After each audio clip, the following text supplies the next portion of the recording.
কংক্রিটের জঙ্গলে সভ্য প্রাণীর রাজত্বে বেঁচে থাকার লড়াই অসভ্যের চর্চা চলে হরদম।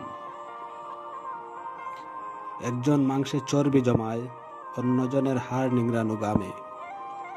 খিদা মেটে না, পিপাসা বাড়ে জ্যামিতিক হারে।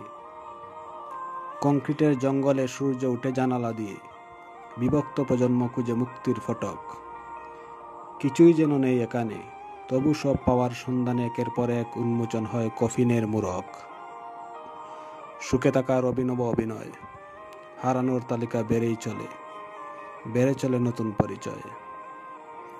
আজকাল পরশু ভেবে ভেবে স্বপ্নগুলো ফ্যাকাশে হয় কবে, কেউ রাখে না কারো খবর। কংক্রিটের জঙ্গলে কখন কোথায় চাঁদ উঠে, কার বাগানে ফুল ফুটে, কোথায় জ্বলে জোনাকি, হিসেব নেই কারো। সবাই জানে ল্যাম্পপোস্ট জ্বলতে কোথায় বাকি। কার্বনযুক্ত বাতাসে বেঁচে থাকে নিঃশ্বাস, চুক্তিপত্রে জমা থাকে সরল বিশ্বাস। প্রয়োজনের আয়োজনে মিশে থাকে ভয়, কার হৃদয়ে কবে জানি কংক্রিট হয়।